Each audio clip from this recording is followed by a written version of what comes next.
Hey, hey, hey. Hello, hello, hello. Happy Tuesday or Wednesday or Thursday or Friday, Saturday, Sunday, depending on when you're watching this. Welcome to the Melanated Air Hour. I am one of your gracious and humble co-hosts of the Melanated Air Hour. I am Lene Javette. Uh, I don't do this by myself. We have four other beautiful and amazing melanated queens that do this with me. You have Teddy Ewing at the Real Teddy Talks chiming in from Egypt. You have Madam President at One Madam President coming in from the ATL. And you have Keisha at We Inspire Brand. Keisha, where are you? I'm in New York City. Coming from New York City. New York City. Okay. Okay, New York. I'm in Phoenix. Hello, hello, hello. Hopefully, let me give a quick shout out to the All Black National Convention if you are going to be there, because we will be there this week. We cannot wait to see you.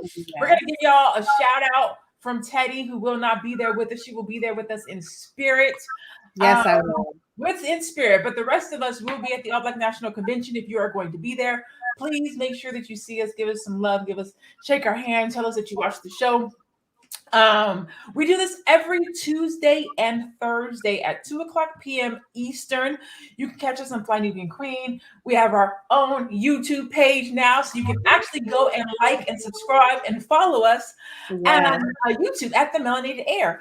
Also on Instagram, also on Facebook. So tune in to us. Today, we are talking about entrepreneurship. We're talking about business ownership. Is it for everybody? It ain't for everybody, but it should be. That's the conversation today. Keisha brought this conversation to us today, so I'm going to let her take us into this conversation on entrepreneurship versus career versus who is it for. Go ahead, take it away, Keisha. Yes. I'm so excited to talk about this topic. I actually presented this topic on my channel a little over a year ago because I was an entrepreneur at the time and I was also in my full-time job. And what my full-time job was, I was a career coach. So I ran the career development department at a college. So I was helping people build businesses and I was helping people find careers. And I was just like, kind of like a tug of war, like, okay, which one is my passion? Like, which one do I want to do? Right. And I do also find, like, on social media, it's popular to be an entrepreneur now, right? Like everybody is an entrepreneur.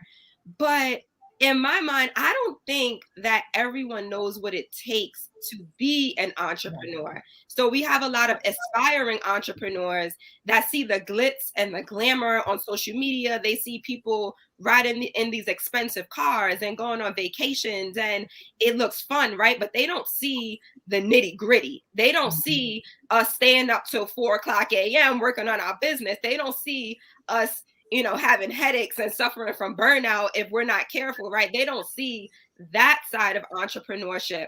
So what do you ladies think? Like, should people jump ship and say, entrepreneurship is for me, like this job is not for me? Or do you think that, you could do both? What do you think? Before we answer that question, I want to go to the comments. In the comments, let us know if you are an entrepreneur or an aspiring entrepreneur or a career professional. Talk to us in the comments. Let us know what you think. Chime in on this conversation. Go ahead. Sorry, y'all. I absolutely think entrepreneurship is in most people, right? I think there's a small percentage of people who should not be entrepreneurs because they just don't have it in them. However, as Keisha said, you got to put in that work. You got to build the foundation, the baseline, get the education, get the mentors, watch people. I love people watching, learn about business, then start building it, not using that as a stumbling block, but using that as your foundation. But I think that the glitz and glamour tricks people into thinking it's easy, thinking you're going to ball out and make a lot of money in the beginning, thinking you're going to be having all these things that you may or may not have without putting in the work and putting in the effort. And it's the iceberg. You see the tip of the iceberg and you like, wow, you lucky, this and that. And like, nah, I've been doing this for years. I've been struggling for years. I've been hustling for years. So you see someone like Kevin Samuels, for instance, and you think he just blew up this year. And if you go to his YouTube, you see this brother been doing this for 5 years. He changed his branding strategy several times, and he has been grinding and hustling. So this success this year is the tip of the iceberg, and everything he's been doing below the last 5 years and probably before that is all the hard work. So as long as they're ready for that hard work and ready to learn and grow, entrepreneurship is for everyone. Because people say, oh, such and such is an overnight success, and they're not an overnight success. You just found out about them overnight, right? But they're not an overnight success. I know sometimes when people see me, I've been a full-time entrepreneur for 8 years, right? But what people may not know is I planned to leave my job. I cashed out my 401k. So when I left, I had $50,000. I strategized how I was going to use that $50,000 in my business, but I didn't account for living expenses. So I was broke in 6 months. I had to do a crowdfunding campaign. I raised $10,000. And that was just to make back the money I needed to launch the business because I had gone broke. Then I had to move out of my house into my home with my mom because I didn't have no money. Then I had to send my son to go live with his dad. As a mother, you have to know what that means, right? So that's a sacrifice. I have to send my child someplace else so that I can have this business. And so now, 8 years later, people see me, I drive the car that I want, I have a house, I have multiple clients, and they're like, oh my God, you're so successful. Yeah, but the work, the pain, the suffering, the brokenness, the crazy odd and end jobs, the late nights, the no sleep, it takes a lot to become an entrepreneur. It's tenaciousness. It's rejection. It's putting your emotions to the side. It's prayer. It's meditation.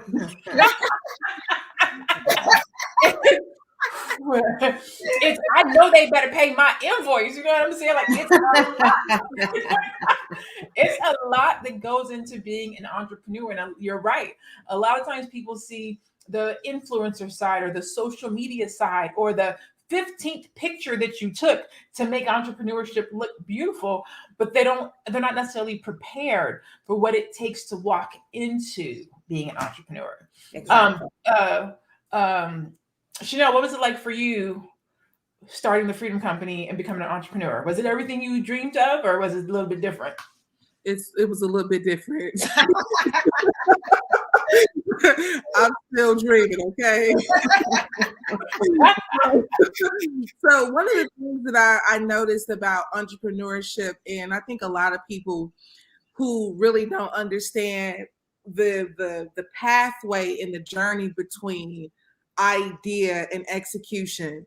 And one of the things that a lot of people do in our world in general is they got a good idea, but they don't know how to bring that idea to life, to fruition, and to a place where, basically they're making money from it. They can walk away from a day job. So I think that's one of the issues about, the fame, the oh yeah, I'm an entrepreneur, I'm full-time entrepreneurship. Okay, that sounds really, really exciting until, like you said, Lene, you do not get that invoice paid and you don't have a legal team to go after it, or you are in the process and you have an agreement with a group of people and they have a team of 7. It's just a team of you, and you can't navigate that because you just constantly are the little person in giant spaces. So I think that entrepreneurship, like anything, you got to use your mind. You got to understand, what skill sets do I have that can generate money? Yeah. And I think that once you master your skill set, because I think that even if you are a full-time employee, you have an agreement with your employer and you are assigned a set of tasks that needs to be completed.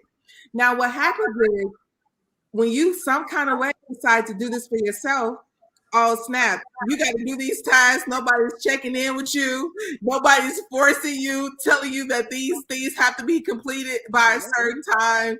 So you getting your nap in and you ain't make no money. So it's like one of those things where you realize, guess what? Oh, snap, I have to govern myself. I'm responsible for self. It's so embarrassing when you have to govern yourself and you ain't done nothing. Like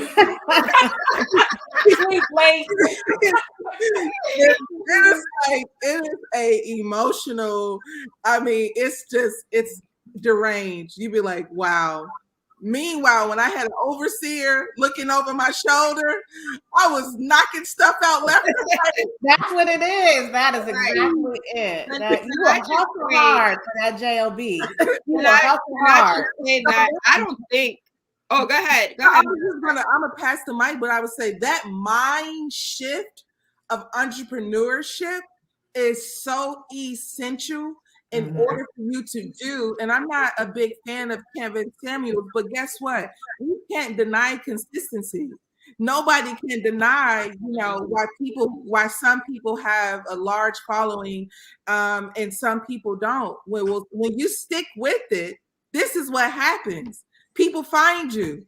People can see when you stick with it. So I think that entrepreneurship is definitely for those people who are committed to themselves, for sure.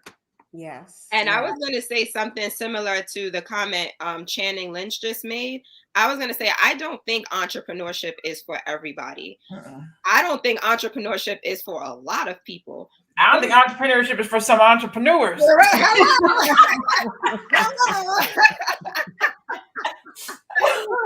But my Black people, my B1 people, ownership is for everyone. So you don't have to be an entrepreneur in order to own, right? So you can own stocks. You can own real estate, right? So you're not in the forefront. You're not the one, making the decisions, but you're investing so that you have an extra stream of income. So you don't have to be the one making the moves and staying up 24 hours, 48 hours, making sure this business runs. But you could be someone in the background that says, okay, I believe in this company. Let me invest my money. Let my money work for me. And then you go work your 9 to 5. I have a friend, I was talking to him about entrepreneurship a few years ago. I was looking at this business opportunity and he was just like, oh, like, good luck to you. I could never be an entrepreneur. And in a world, right, where we talked about earlier, where like everyone wants to be an entrepreneur, he said that. And I was just like, what you mean you don't want to be an entrepreneur? Like, what you trying to say? And he was just like, no, like I could never be an entrepreneur because that's just not for me. He said, I love going to my 9 to 5. I love my career and I don't want to run a business. He was like, you have to know yourself, right? Like, that's not for me. And I'm just like, I respect it. I feel you. Okay. So yes, like entrepreneurship is definitely not for everyone, but guys, you have to own, like if you want to pass down, and we've spoken about legacy on past shows. If you want something to pass down to the next generation, and then the next generation, like we have to start looking at other ways of doing that. It doesn't just have to be entrepreneurship. Right. The thing that I like to tell people, whether you are a business owner or not, is everybody's an entrepreneur. That's the reality. Everybody's an entrepreneur and everybody is a CEO. How you run your business is up to you, right? So if you get up and you go to work every day, that's your hustle. That's your business. Your business is getting up and going to that job every day. Or you are the entrepreneur and CEO of your personal business, but you are an entrepreneur. We talked the other day about a brand. You have a brand, whether you are a business owner or an employee. You are an entrepreneur, whether you go to a day job or you go to your own job, because you are doing some type of labor or work that generates income. The difference is, if we talk about securing the bag, right? As an employee, you go and pull your funds out of somebody else's bag. You still are a business. You get to decide who your client is, your company that you work for, that's your client. They tell you, based on your skill set, we would like to hire you for $60,000 a year to do this job. Same thing my clients pay me for. I'm going to pay you this amount of money to help me do this. Same thing. The difference is, somebody else is controlling how much you get to pull out of the bag, as opposed to an entrepreneur that says, this is my bag and I'm going to keep it. But everybody is an entrepreneur. Everybody gets to decide how much they're going to get paid. Everybody gets to decide what their talent and skills are worth. Everybody does. We're all entrepreneurs. And that's why sometimes when I'm talking to a person who has a corporate job, I'll be like, you literally get to demand your wage the same way I demand my wage.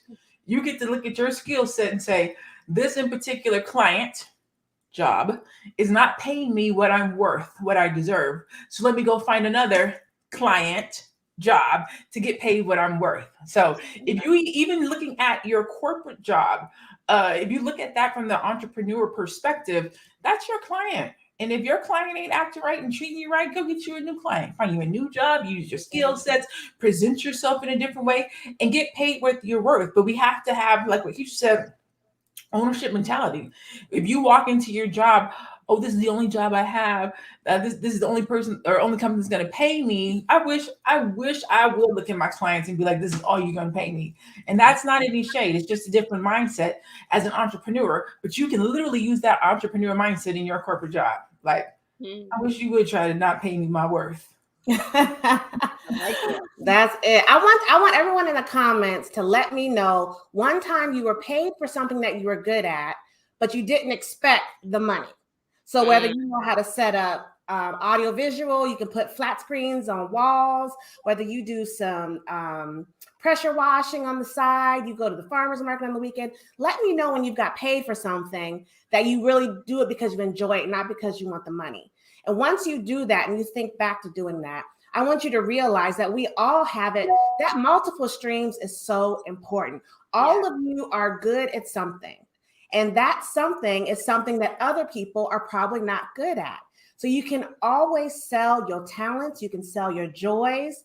The IRS wants you to want to do what you enjoy doing and get paid for. And they want to take less money away from you every year to do it.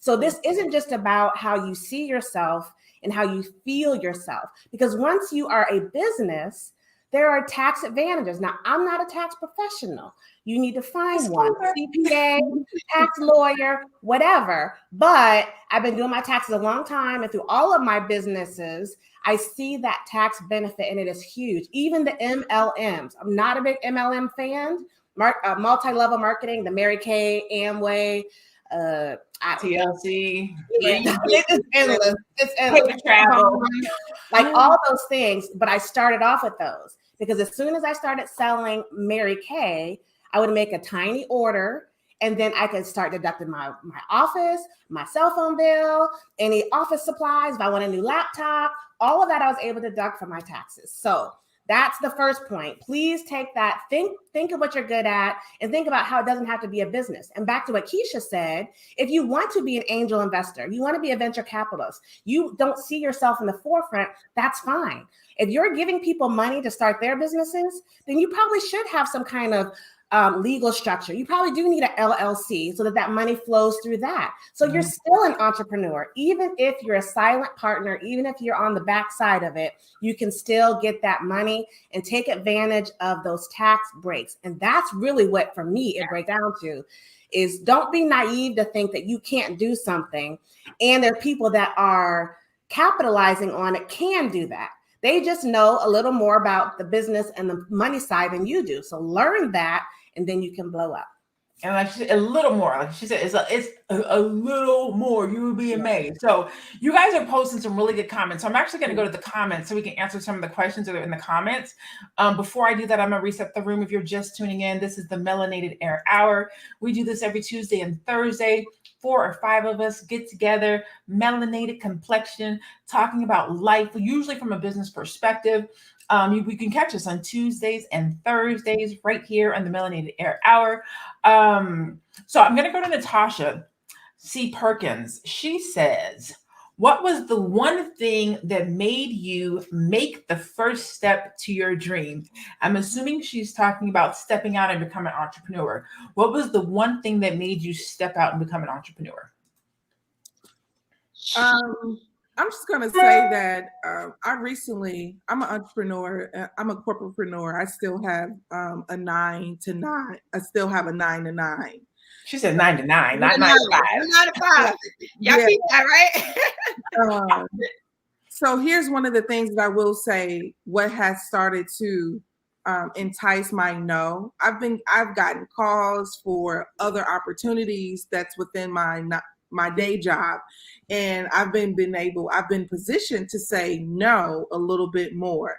And one of the reasons that I'm starting to get this feeling of nobody is going to take your dream, pick it up, and kiss it on the cheek and set it back down. You are going to have to be fully responsible for yourself. And one of the things that I was thinking too, even just from a creative standpoint, is like sometimes we get mad, or sometimes we envy where some people are, but they never stop. And so we have to be accountable for that too. So I think one of the things that allowed me to take a big leap of pretty much not allowing other people to dictate what I want for myself is understanding that what I have inside of me is a personal responsibility. And because it's a personal responsibility, I'm not putting that on my job. I'm not putting it on my parents. I'm not putting it on nobody but myself. Yeah.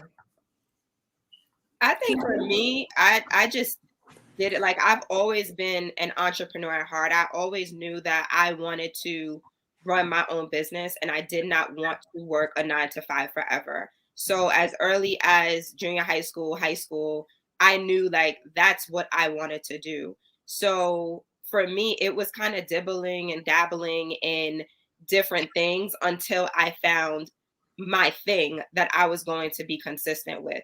So for a while, like in my early 20s, like I was trying to do real estate. I was trying to get into real estate. And then I was trying to do, some other stuff with friends that didn't work out.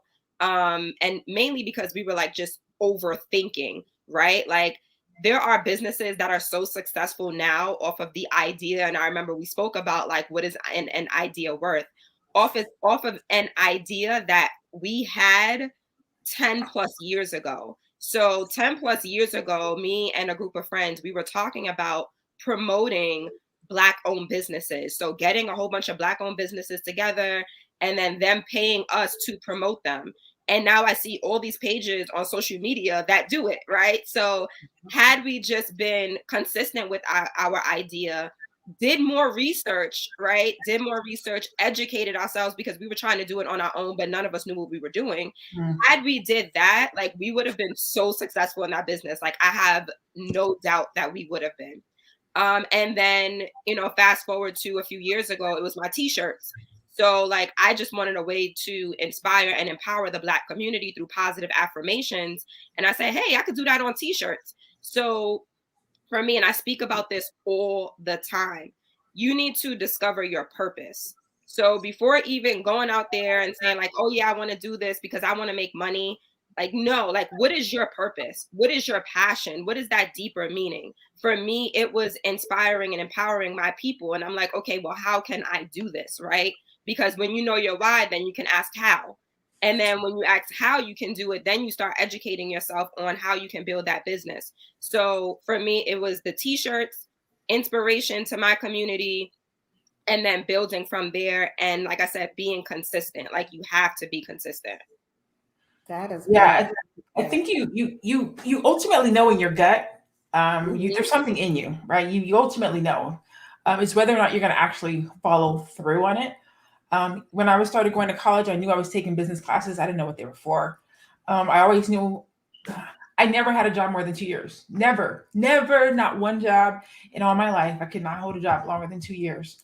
So I knew I couldn't work for somebody. Like something, right? How come I can't hold a job for 2 years?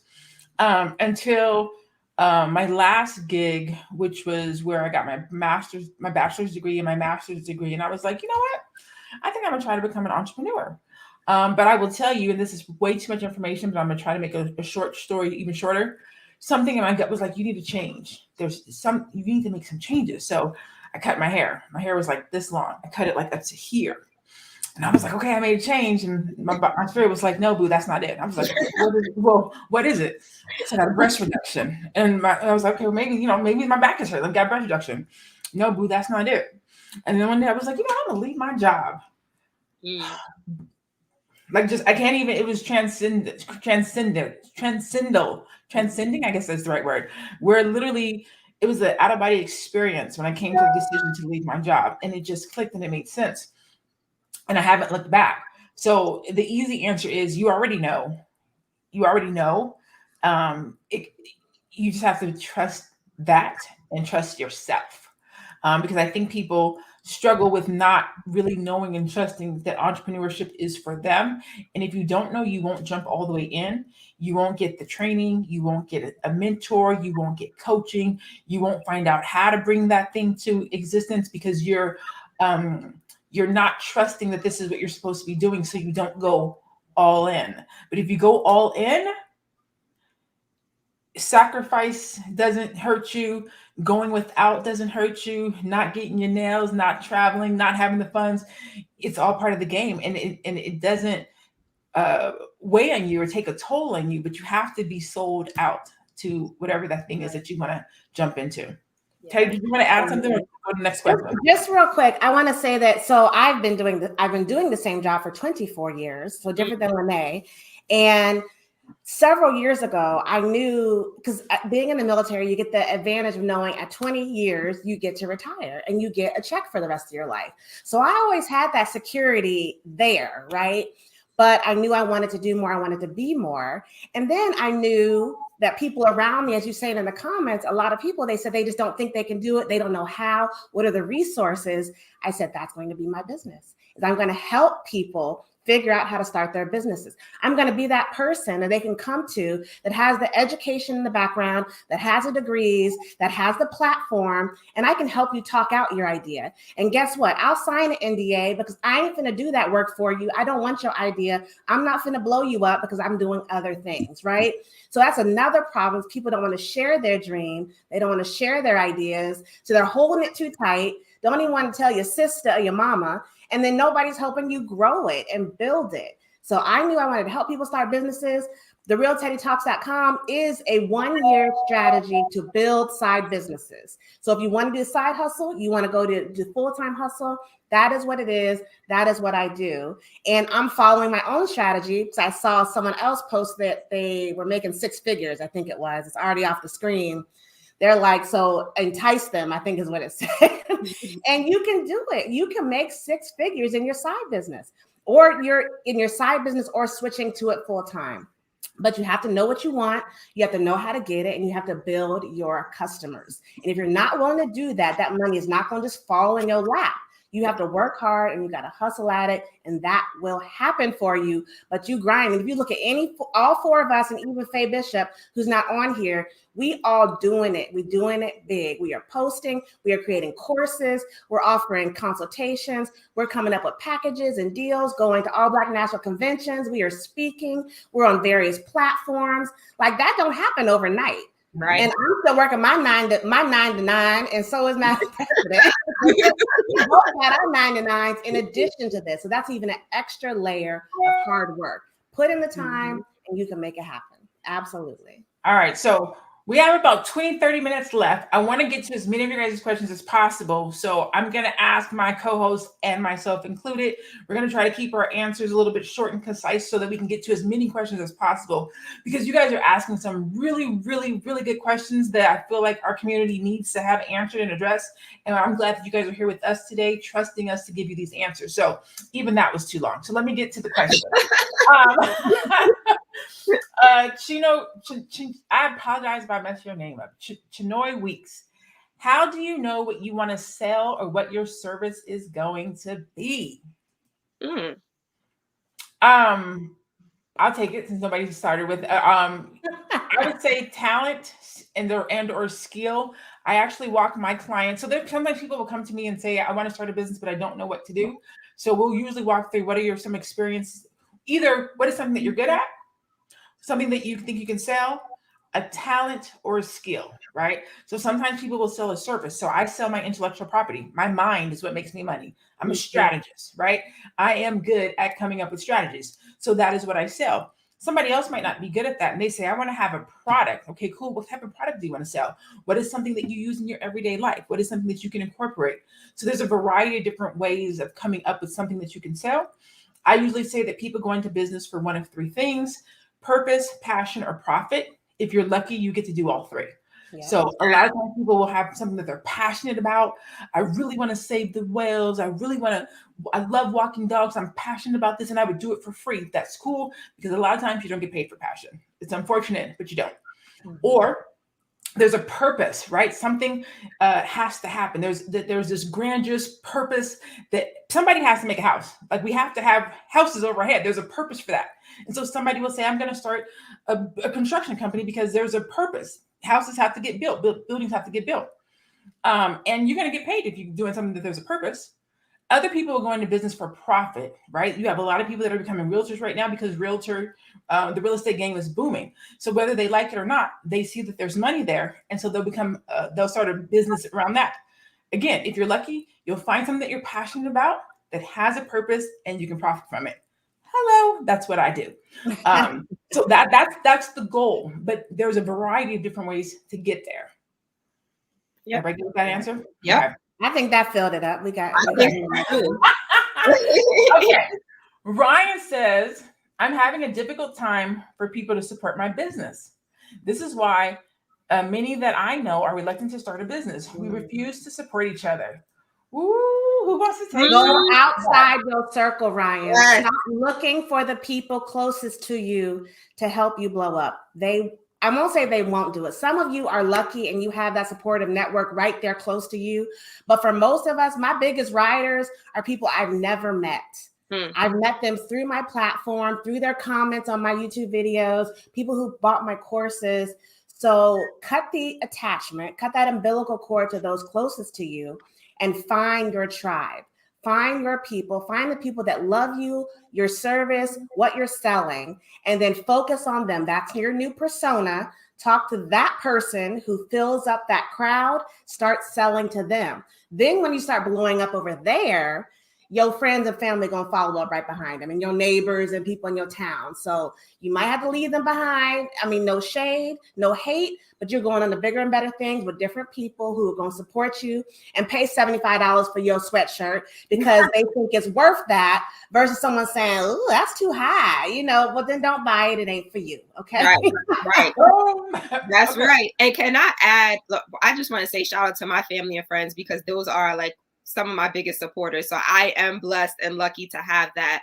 But I do tell my clients that you have to be willing to pay to get in front of people. Don't think that you're going to post a little post on social media and people are just going to flock to you. Like, that's not how it works. And when I started out, that's what I thought. I was just like, oh, okay, I have my little, business Instagram account and I'm going to post a picture here and there of my shirt and people are just going to come find my shirt. And it's just like, no, like, you have to know how to position yourself and get in front of people. As Teddy said earlier, we are on, me and the lovely ladies here, we are on multiple platforms, right? And that didn't happen overnight. Like, what did we do to get in front of people, right? So legally, right? I'm not saying, go out and do nothing crazy, but what are you going to do to get in front of people? Are you going to do Facebook ads, right? Are you going to find influencers? Like, what are you going to do to get in front of more people, to get in front of your target audience? And when it comes to your family, they may not like your stuff, and that's okay, right? Like, you don't want people purchasing anything that they're not going to like, love, that they're not going to rock for you. Like, you want people to purchase your stuff that really like and enjoy it. So definitely look outside of your family and friends if that is not working for you. Definitely. All right. So Florida Brown Jones, she says, I'm an unlicensed 30-year interpreter. I don't get paid, but it's my passion. Florida, all I'm going to say is, if it's your passion, turn it into something. You already see that there's a purpose. Get paid for it, but get licensed, right? So if you're doing anything for 30 years that you're passionate about, get licensed and get paid. Ashanti said, where did you go for funding and coaching? That is such a good question, Ashanti. So there's a course for that. Huh? Yeah. Okay, there's a course for I'm glad that. you opened it up. I'm about to be like, I have a course for that. So, but here, so it's multifaceted, right? When you're just getting started. So I am self-taught. I am self-taught, self-trained because when I first got started, I didn't have any money. So a lot of the stuff I learned early on was YouTube University, hustle and grind, mistakes. Like that's how I got started. Then as money started coming in, I started paying for conferences, summits, coaching, strategy sessions. And then I started to read. So now I'm like bursting at the seams with strategy. Funding, bootstrapping. But then also I did a crowdfunding campaign. So I raised $10,000 in 30 days. Yes, I do have a course called the Crowdfunding Blueprint. If you want to learn how to raise $10,000 in 30 days. I also had to learn how to start a business, right? On a budget. So got a course for that. How to start a business like a mogul, the Mogul Blueprint. How you do it is you find people online that you see, know, like, and trust. who have businesses. And you talk to them. You tune in. You purchase their products, their goods, and services. So the question again was, where did you go for funding? Bootstrapped and crowdfunding. For coaching, I paid for people who were doing what I wanted to do. I got in group coaching programs. I paid for regular coaching strategy sessions. And I do those things. Teddy does those things. Keisha does those things. So if anybody that's on here right now is interested in getting some assistance with their business, you can go to my website, www.lenajavette.com. Teddy's website is therealteddytalks.com. Mm-hmm. Keisha's, what's your website, Keisha? I have two. So one for my apparel and one for my coaching. My coaching one is weinspirebrand.com. Boom. Okay, so that's that answers the coaching question. And you know what, ladies? I had an idea, and y'all ain't got to commit to this now. I'm not even committing to it now. But since this is all in our wheelhouse, what I would like to present the next time we do a topic like this is for the live. I would be more than willing to provide a coupon code to my courses. That way, those of you that are interested, if the other ladies want to join in, that's up to you. And y'all can do that right then during the live. Maybe we'll let it run like a half hour after, and then you can take advantage of those. I know you ladies might have some specials for All Black National Conventions as well. So I'm thinking about stay tuned. I know. Stay tuned.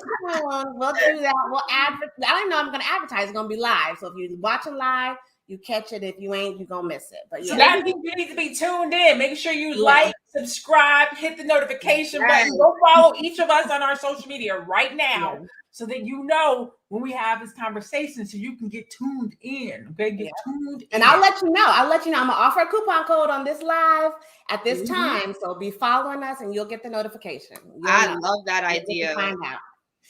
Yeah. Okay, so I'm going to answer this one really quickly and move on to Shanti. How did you choose your registered agent? It's not difficult to choose a registered agent.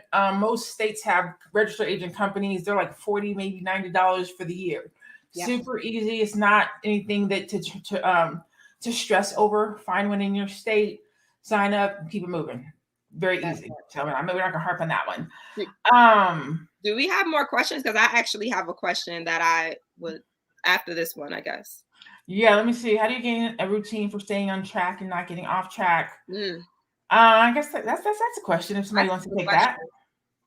One of my clients actually asked me this question the other day, and I told her, like, I have a schedule. So every day I am focused on like a particular like topic. So maybe like Wednesdays, I'll do like batch content or something. But every Sunday I plan out my week.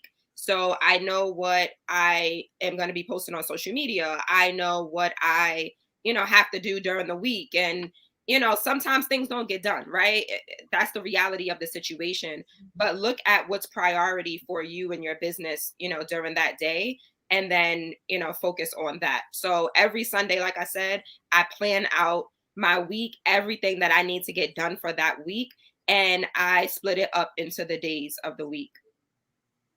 A good planner, a Yes. good Google Calendar, a good something that you can put it, you have to put it out and write it out. Your plan, you have to make SMART goals. So you have to have time behind your goals to say on this date at this time, I'm going to do this for this long. And you just follow it because routine and consistency will get through the suck. So even if you don't want to do it, you have it scheduled and you need to do it. And then after you do that every day, you're going to it's going to be more routine, and then you'll find your flow and you'll be doing that thing mindlessly and enjoying it, because you have to find your flow. If you guys are doing something and you're not getting into that flow where that is the only thing on your mind and that is your focus at that moment, then you probably won't be doing it very long. And if you are, you won't enjoy doing it. Mm-hmm. So consistency and time-based goals is going to be your best friend. I'll use Faye's not here, but I'm gonna use one of her analogies. I'm gonna use a Fayeism right now. Don't be emotional with your time, right? Don't go off of your feelings. I don't feel like doing it. I don't feel like making these phone calls. I don't feel like don't use your feelings. Like, just do what needs to get done. Nike had the best slogan. Just do it.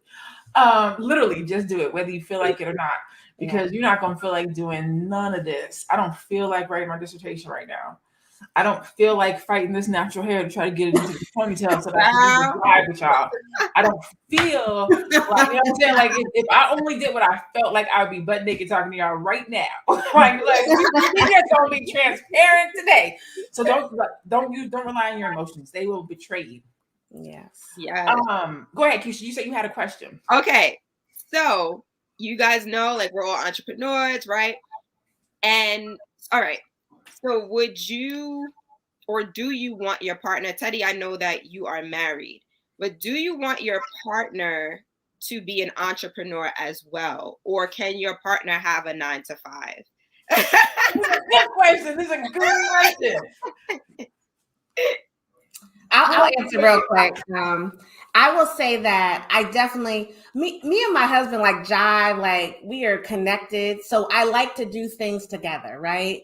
But as I said, I don't know if it's last show or before that, he wasn't all for my plan, the Real Teddy Talks, right in the beginning. Like, he supported me, but he didn't think it was going to blow up like it did. So then he kind of came over. So to answer your question, I want us to be a team, right? Like a conglomerate. You know, I want us to work together, build together, and he's half owner of my business, whether he's participating or not. So I prefer that he be participating. However, if he ain't gonna participate, then you need to be doing that other thing, whether it's a 9-to-5 or his own business. You know, my business ain't for everybody, nor should it be. But I really think the family, the Black family, is important, and business ownership is important. So as I said, he's half owner, whether he's doing it or not. But I really want us, because I want to teach it to my kids. I want them to know business ownership. I don't want them to be struggling with the school thing and all that if that's not what they want to do. I want us to make money. So I prefer that he works with me, but it's always his choice to do whatever he wants to do. So I'm going to say I've actually gone back and forth with this question. Early on, I said we should both be entrepreneurs because nobody gets an entrepreneur like an entrepreneur. And then I dated an entrepreneur that worked like I did, and it just did not work. So now what I say is I don't care what kind of job he has. I do care if he has one. And by job, I mean business, you know, makes money. Let's say makes money. And I guess I do, because y'all know what it is. What I care about is that he doesn't slow me down or impede what I'm doing, my process, right? I'm already kind of moving at a certain speed. I kind of will, you know, weave in and out of different lanes and conversations and rooms and things of that nature. And so I more care that he can bob and weave in those things, whether that's having a corporate job or being an entrepreneur. I care that we have time for each other. I care that I can have a business conversation with him, whether he has a corporate job or he's an entrepreneur, can I at least converse with you about what I have going on? Can we talk marketing plans? Can we talk strategies? Can I talk to you about my launch? Can you weigh in on this new logo? What do you think about this new product I want to do? I care if he cares about the Black community. Like there's these things that I care about that help me to be a good entrepreneur and a good business owner and a good leader in my community. And I care that he cares about those things and our energy matches, not so much the type of job that he has. But if we mesh in all of those things, because there's some really dope dudes that have really good jobs that maybe run a nonprofit or donate their time doing something else. They're B1. They want their woman to win. They support and they get those things. And they're not entrepreneurs.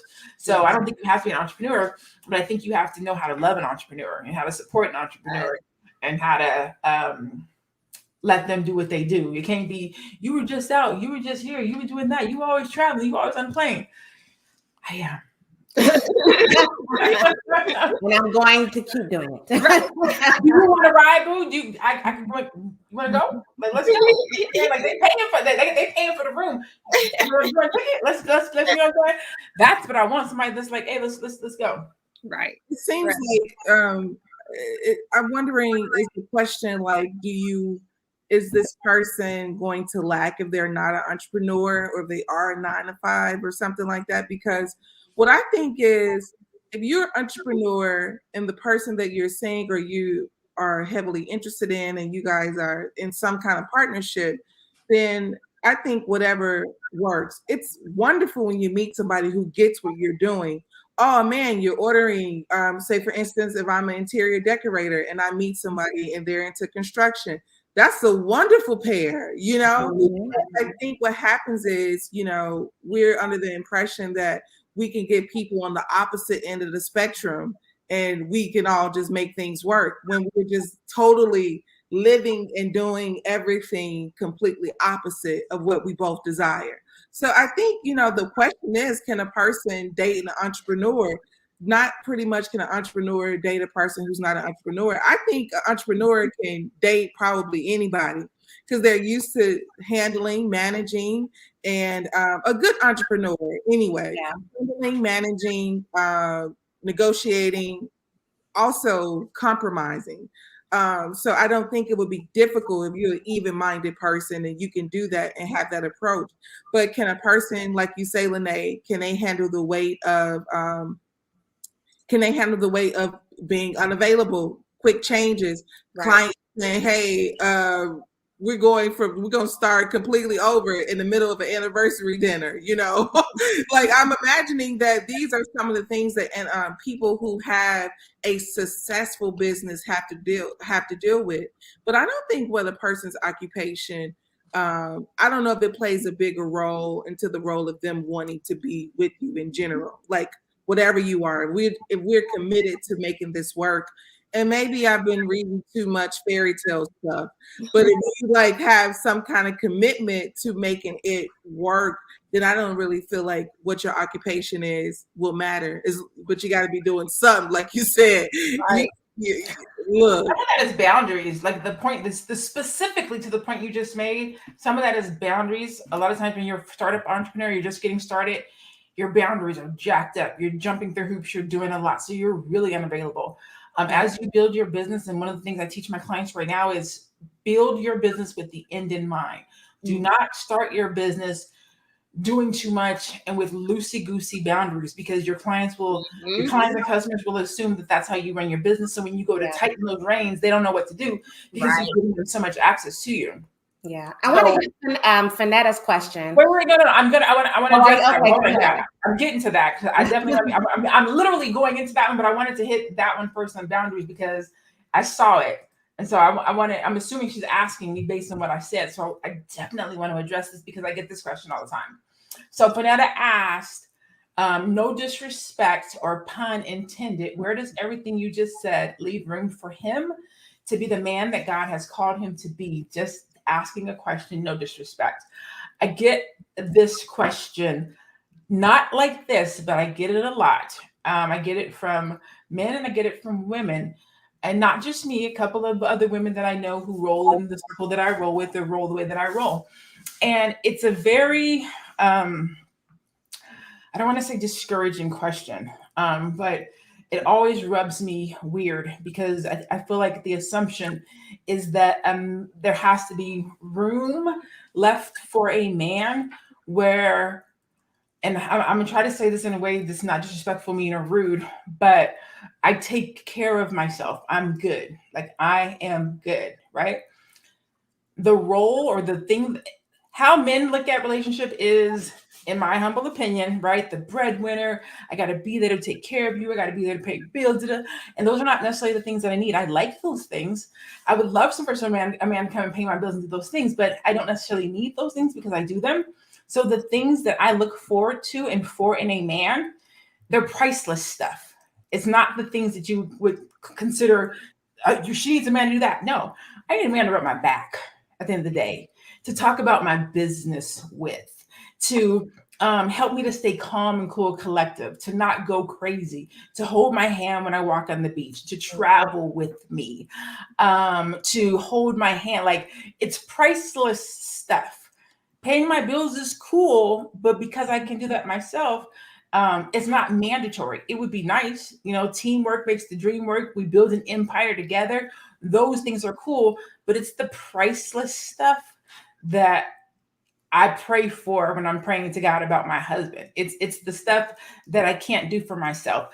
A man that can pray over me, a man that can help me in my financial organization, right? So for me, there's a lot of space in my room for a man. There's a lot of space in my business for a man. There's a lot of space in my day-to-day for a man, but it's not what people might consider to be traditional. The man's going to go out and clobber the meat on the head and come home and cook it and fry it, and I am the man. It's not that for me. Do I know how to submit? I do. Do I want a man to lead? I absolutely do. But I saw this quote from Jill Scott, and it's the best way that I can explain it. And she said, if you can tell me what to do, then you can tell me what to do. But if you can't tell me what to do, then you can't tell me what to do. So if a man comes into my life and our energy matches and we can roll, I am down. I'm submitting. He gets the lead. Where he says go, we go. But if you can't lead. Yeah. Add to that, Lene, I think there's this misconception that if someone is a career in their career and they're with someone that's an entrepreneur, that person that's an entrepreneur is making more money than the person that's in their career. There are a lot of successful people in their career making six figures and above. And I'm not saying that this is what the comment was saying, but it just reminded me of that just because someone is working a 9-to-5 or a 9-to-9, as Madam President puts it, and what Madam President is doing, that doesn't mean that they're not successful or making a lot of money. You can have an entrepreneur making only $20,000 a year, but because it's their passion and purpose, they're okay with that $20,000 a year, and they're doing what they do. And then they have a husband that's maybe making $250,000 a year. So we have to also get out of the mindset that just because someone has a 9-to-5, they're not as successful or not making as much money as someone that is an entrepreneur. I want to segue into Natasha Perkins' question. It says, do you believe that you should be able to run your home successfully before you start your business? And I think the two questions are kind of alike, because if your home, and this goes even back to B1, if your home isn't in order, how can you build a community? If your home isn't in order, how can you build a successful business? Because you'll be in chaos at home trying to do something that's organized and streamlined and has good flow in your business, and the two aren't going to be together. So on this show, I'm Teddy Ewing, but at home, I'm Mrs. Ewing, and I'm always my husband's wife. So our home, rhythm with our kids and all that is completely different than what this is. And I have to respect all of those lanes, including my 9-to-5, including me being, the military was a hard adjustment for my husband because he met me when I was going to school. So he didn't see me in my all full military self as a commanding officer. So he was like, whoa, who is this person? And with all this, this extraness going on, telling people what to do. And I'm like, this is what I do. So he had to find happiness and comfort in that person who I was at work versus who I come home when I'm Mrs. Ewing versus being Major Ewing. Like it's a different person. So business is the same way. If I'm the CEO of a company, I'm a CEO of that company. It don't mean I'm CEO of my house. My husband still gets to do what he does, and I still do what I do, and we do it together. Say it again for the people in the back. I have that fight all the time. CEO Lene is not just Lene, around the way girl, hang out, kick it, let's go square up. You know what I'm saying? Like who I am online in my business in the boardroom is who I am online in my business in the boardroom. When I come home, I take CEO hat off and I just want to kick it. I want my man to take the lead. I just want to be a girl. Like, you got this, boo. Entrepreneur is out the door. Yeah. But sometimes people have a hard time separating the entrepreneur alpha female with just female, like just a girl. Like, that's it. I just want to kick it. Regular stuff like everybody else. I don't want to walk around with the alpha thing all day long. It's tiring. Yeah.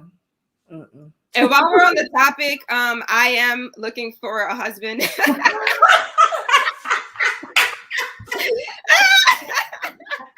She ain't playing. I'm not playing.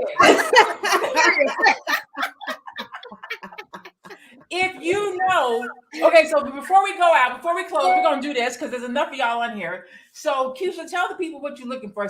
If y'all know somebody like this, y'all let Keisha know. Tell them what you're looking for. They might have a brother or a cousin or an uncle or somebody. Tell them what you're looking for. Yes. All right. Oh, this is fun. Yay.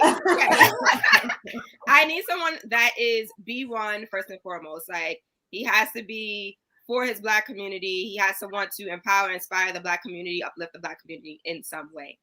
He has to be a spiritual man, not religious, but spiritual. We have to connect on that. I want somebody that is equally yoked. I want someone that has the financial freedom mentality. So that doesn't mean that he's an entrepreneur per se, but he understands that ownership is important. So maybe he has a 9-to-5 or a 9-to-9, and he is invested in real estate and he's invested in the stock market, right?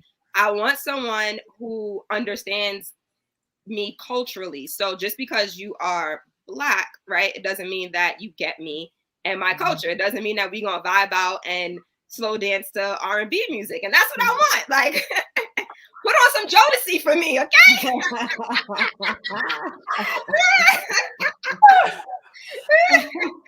And I could go on and on, but essentially, like, those are the biggest things. Those are the most important things to be, like, someone that, like I said, that is equally yoked with me, that is B1, and we get each other, right?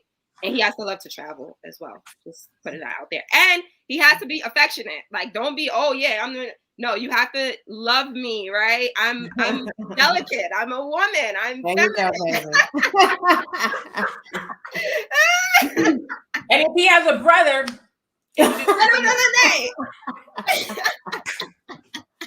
we got NYC, we got Arizona. Like, make it happen, y'all. Y'all got connections. Oh my God. All right, guys. If we find our husband based on y'all's recommendation, referral, or DM or hookup, we will definitely shout you out. Yes. You get an affiliate commission on that, okay? Yes. I was going to say, you'll get a one-on-one with me for free. Oh my God. So y'all can see we like to have a good time talking Black, talking about what's going on in the Black community, talking about entrepreneurship. It should be fun, right? You want to coach, a mentor, a strategist that knows how to have a good time. They know how to talk business. Their business is good. Their receipts add up, but they also know how to have a good time and not be stuffy. And that's literally what we do here at the Melanated Hour on Tuesdays and Thursdays at 2:00 p.m. Eastern. We all individually do it as well on our individual pages, which you can see our handles on the screen. You can find Teddy Ewing at The Real Teddy Talks. Keisha at We Inspire Brand, Madam President at One Madam President with the Z. You can find me online at I Am Melanated. Today we are talking about business ownership. Is it for everybody? It is not, but it should be. We also talked about the fact that everybody is an entrepreneur. Everybody has a client, whether your client is your job or the clients and customers that you go out and get yourself personally. Before we go, I'm gonna go around the room, give everybody about 10 seconds to close out with your final thought of the day before we bid everybody farewell. I just want to say real quick, we love y'all. We thank you for your support. Don't be afraid to reach out to us. If you have questions, reach out in the DMs, go to our websites. A lot of us have one-on-one consultation, emails usually on the website. Reach out and see if we can help you build your dream or at least get it started, or just talk in the comments. Whatever it is, it ain't got to be serious, it can be big, it can be little. Do that. That is why we're here, to impart our wisdom on you so that you don't have to start from zero like many of us had to. So we are here to help you get a few steps ahead so that it's not so difficult. Yes. And I just want to say, I saw one of the questions earlier was, how do you find your passion or your purpose? And I don't really think you find your passion or your purpose. I think it finds you. So whatever it is, it's already embedded in you. So just dig deep, whether you just have to take time to, sit by yourself and, do something you love, do something that feeds your soul. And all of those things will come up, right? So take time to yourself, sit in silence, meditate, do whatever you have to do, pray, whatever you need to do. And those things will come up for you. Your passion and your purpose finds you. Yes. I just want to say that, Lene, I need more than 10 seconds really quickly. Go ahead. I just want to say as quickly as possible that I'm in Atlanta. So I ran into this woman who had a 20,000 foot warehouse that did product fulfillment. Now, looking at this woman, you would never know in a million years. I said, well, what's your Instagram? And I began to follow her. And she basically had about 1,200 followers, didn't have a large following. But, this woman was literally owner, operator of a 20,000 square foot facility. And just really kind of highlighted to me, do you want to be successful or do you want to be well known? You got to come to those terms with yourself, because I want you all to know we can learn a lot from a lot of people that's not flashy. There's a lot of people that is in our community that have a lot of access to knowledge and know-how that is not very vocal about it. And I just don't want us to pass that up, thinking that success means a lot of followers. Success means that everybody knows how much we got. There's a lot of people that are truly moving in silence and are doing very well for themselves and their family. And if you're a person who truly desire to have wealth and entrepreneurship, don't be afraid to do it quietly either. It is possible. Yes. Man, drop the microphone. You are telling the absolute truth. There's this lady, this coach that I follow. I say she might have 1,200 people that follows her, maybe 1,200 people that follows her. This chick is bringing in $7 million a year. Ooh. So I would ask, do you want to look successful? Or do you want to be successful? Yeah. Do you want to look wealthy or do you want to be wealthy? That's and right. Numbers, social media numbers lie. Lies. Deposits don't. Lies. Receipts don't. A couple of years ago, there was this social media influencer. She had 1 million followers. This is a white girl. 1 million followers on Instagram. She launched a t-shirt company, some type of an on-demand t-shirt company brand, if you will. Launched it, didn't sell one shirt. Not a one. With 1 million followers. So does she look influential? How did she get those 1 million followers? Who's tuning in? Who's listening? Are they engaged? Like, how do you have 1 million people that follow you and not one person is interested in something that you bought? Was it branded properly? Did you know your target market? Do you know what the people, like all that to say social media lies. Social media numbers lie, right? If somebody were to look at my numbers, they'd be like, oh, less than 5,000 people follow you on Instagram. Well, 70,000 people follow me on Facebook, 14,000 people follow me on Facebook, 9,000 people follow me on Facebook, 3,500 on Instagram, 500 on YouTube, about 3,200 on LinkedIn. So over 100,000 across all my social media platforms, but that's not my greatest success. My greatest success is how many people I've helped to write a book. My greatest success is how many Black-owned businesses I've helped reach 6 figures.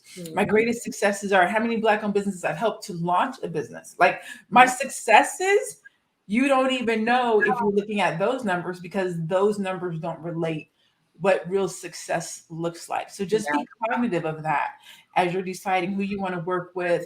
Ask for some receipts. I'm definitely saying ask for some receipts. Who would you work with? How would you help? But don't look to social media influence or those numbers to determine whether somebody is successful and can help you or not. That's right. That's right. On that note, we out of here. As always, it's great to hang out with you guys live. I will, since y'all are here, I'm gonna tell y'all, give y'all this. Thursday, those of us will be heading to the All Black National Convention will not be here specifically, but we have pre-recorded a conversation for you. So you will still get some current content, some new content. We will not be live, but still come, still tune in, still engage, still comment, still share, still thumbs up it, because we will come back to the comments and still engage with you. So make sure you still tune in on Thursday at 2:00 p.m. Eastern for a premiere conversation that we're going to be having at that time. The rest of you, we'll see you in Orlando at the All Black National Convention this weekend, live and in person. So hope to see you guys there again. If you see us there, please come up, say hi, let us know that you watched the show. We would love to chit chat with you, talk to you, take a picture with you. And so until we meet again, be blessed, be safe, be one. Bye, y'all. Bye.